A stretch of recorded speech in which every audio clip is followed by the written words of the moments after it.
Ayun mga gawiks, isang masayang morning no. Tayo ngayon mga gawiks sa umagang ito no. Dahil sa maulan at tayo ngayon ay mayroong gagawin. May ibinigay sa atin na stand pan mga gawiks at ito daw ay may diferensya.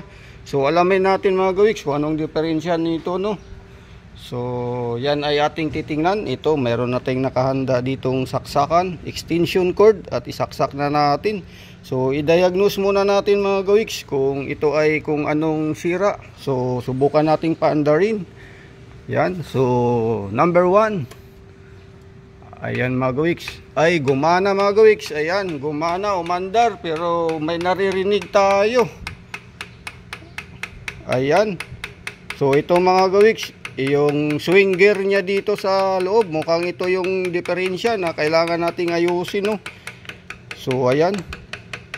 Yan. O dapat ito ay yan nga, naka-permi, steady. Pag nilubog mo to mga gawiks, dapat iikot yan. Mag-swing yan pero hindi nangyari. Kaya yan ang ating gagawin ngayon. Ang ating trabahuin ay yung alisin natin tong takip muna niya mga gawiks para makita natin yung kanyang gear sa swing. Ayan, maaring bungi-bungi na yun mga gawiks, kaya hindi na siya umiikot no, at may tunog tayong naririnig. So umpisa natin ang pagbaklas niyan, yung takip niya. So i-off na natin mga gawiks. Yan ay hindi naman sira ang kanyang motor dahil gumagana no. So yung kanyang gear swing lang din, yung katulad sa ating nagawa na dispan. So ito naman ay stand pan. So yan ang ating trabahuin ngayon. Paano tayo magpalit ng kanyang gear swing. So wala namang pinagkaiba yan doon mga gawiks sa dispan no. So kunin lang natin yung parts na yun dyan sa loob para bibili tayo ng bago. So maaring ang kanyang status niyan ay mapansin siguro natin yan, ibungi-bungi na yung gear niya kasi hindi na siya nagsuswing, hindi na nagro-rotate. So buksan natin.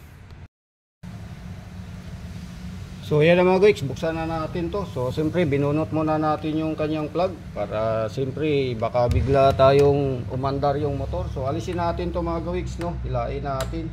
So para maalis natin to, yung cover niya at yung tornilyo dito. May screw to dito mga gawiks at ayan na yung ating alisin.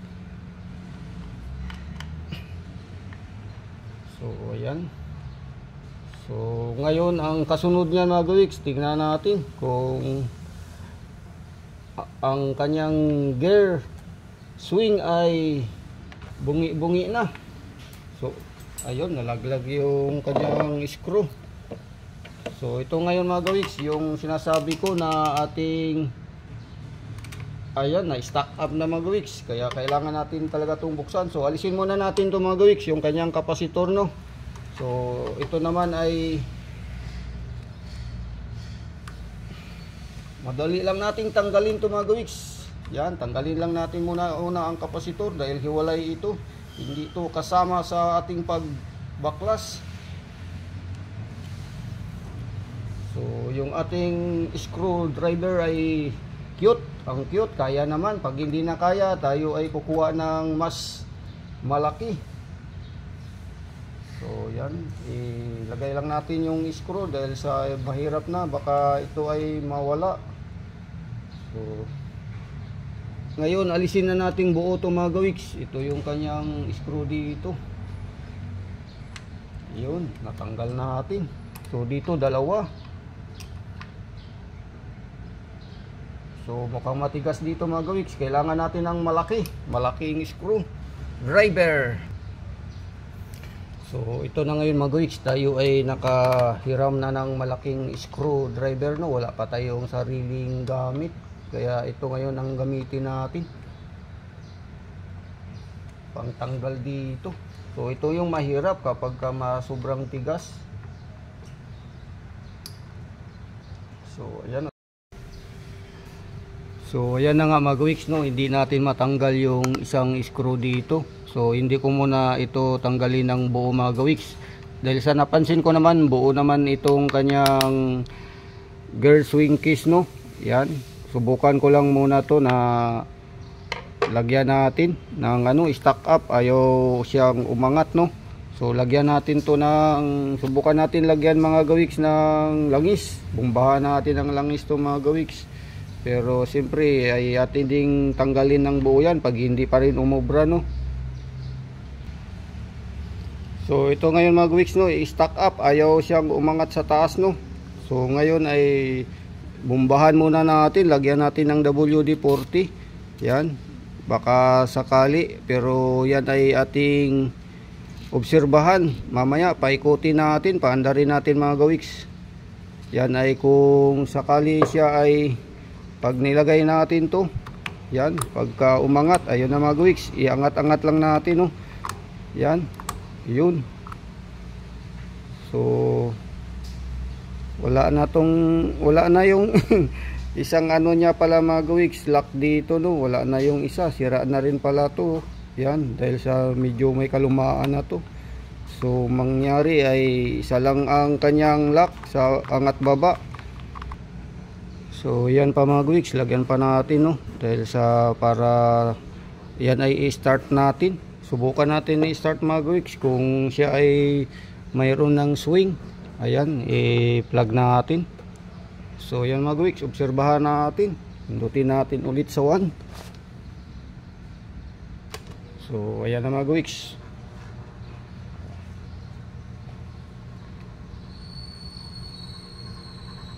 So ayan, umiikot na. Ayan na mga gawiks, umiikot. Ayun, mayroong tunog. Ayun. So may diferensya na yung ngipin niya, yung gear niya doon sa loob mga gawiks. Mayroong lubak. Ayun.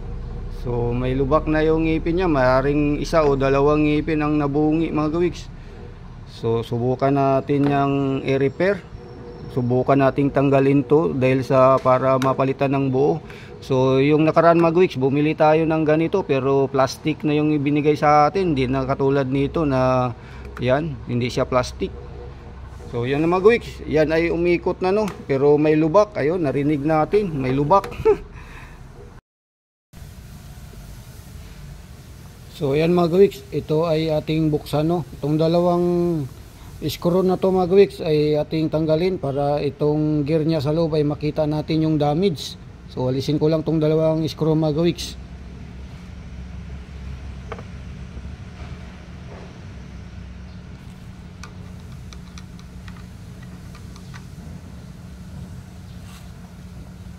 So yan, natanggal natin yung dalawang screw. Ngayon ay hilain na natin para makita natin yung gear sa ilalim.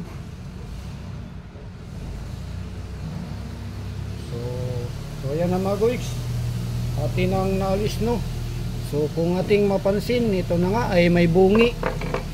So punasan natin. So ayan na, may bungi na mga gawiks yung kanyang gear. Itong nasa baba, gear niya ay sira na. Ayan. So ayan yung gear niya mga gawiks sa baba, no. Ayan yung mahaba na yan, yan may bungi na, kaya hindi na smooth ang ikot. Ayan, pumapalya na ang ikot niya mga gawiks kasi may bungi na siya. May lubak. Ayan yung isang ngipin. Ayan, sa ngipin niya ay ayun pa isa. So dalawa. So ayan mga gawiks, pagpatuloy natin yung ating pag-repair dito sa stand pan na to, na sira ay yung kanyang gear swing, no, yung assembly ng gear swing niya.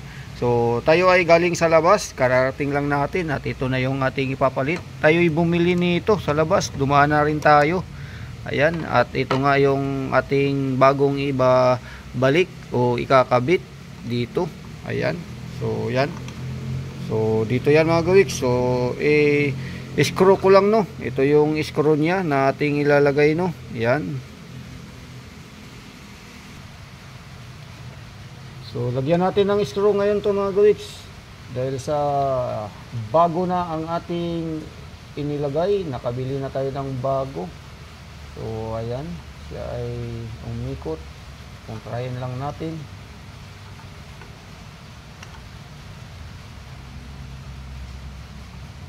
So tatlong screw to mga gawiks yung ating ibabalik, no. Ilalagay natin at siyempre ating iti-testing to pagkatapos.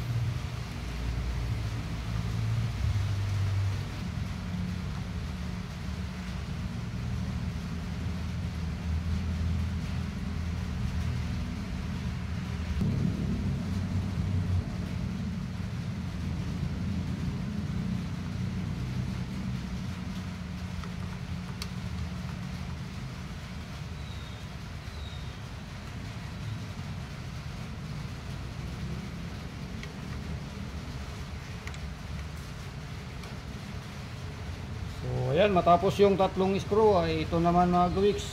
Yan. Ayan natin ngayon dito.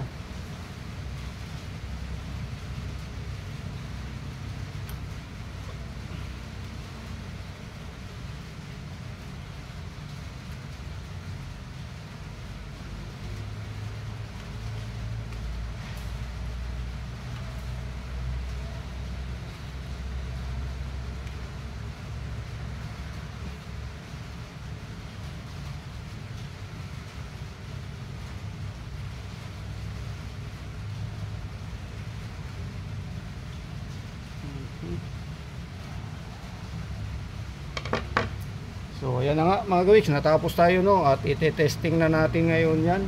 Pwede na yan natin i-testing mga gawiks. So ito yung kanyang plug no. Yan, ite-test natin yan kung ikot mag-swing. So pindot natin mga gawiks yung number 1. So ayan na yun. So ayan nga mga gawiks no. So umikot na siya.